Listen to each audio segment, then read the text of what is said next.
Sherrone Moore was named Michigan's head coach. Obviously, he's got important scenarios here in terms of a to-do list. He's got to retain his staff. Jesse Minter and Jay Harbaugh are both rumored to be following Jim to the NFL. He has to hire some coordinators here. Is he going to be hiring somebody to call the offense for him now that he's the head coach, keeping the roster together like Donovan Edwards, Colson Loveland, Will Johnson, Josiah Stewart, Mason Graham, all very important pieces to their national championship run last year. Could be targeted by other teams as their portal window is open.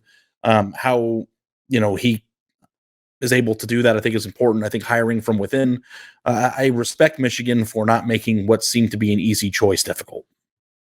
I agree. It's funny because it's like Jim Harbaugh gets his way in terms of he obviously wanted Sherrone Moore to get this job and not anybody from outside their building. But then as soon as we hand this off to Sherrone Moore, it's like, okay, time to go head to head against Jim for everybody else in the building here. You know what I mean? Yeah, right. It's that it is complicated when you try to go succession plan here. And obviously Jim Harbaugh is trying to take the best with him, like Ben Herbert, to kind of keep this thing, to try to kind of match this kind of success at the pro level.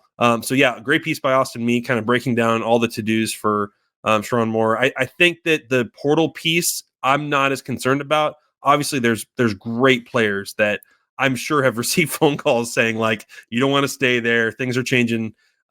Here's big time money to go somewhere else. But I think it's a little too late in the cycle for these guys to bail. And I think that was kind of the benefit of Jim Harbaugh dragging this out as long as he did, is that it's going to be, I don't think that Michigan is going to have much attrition, especially now that they're sticking with Moore. But certainly in terms of setting the identity of this program, will he go have someone else run an offense? You know what I mean? Like what kind of staff is he going to build as a first-time guy to really kind of stay at this level? I think I'm very curious to see what that composition is going to look like here over the next month.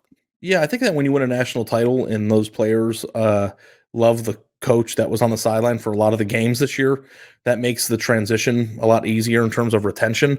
I do think that the most important piece to any offseason when you're in a situation like this is how does a coach who's promoted from within make the program his without just trying to fill the shoes and be the person that they're replacing.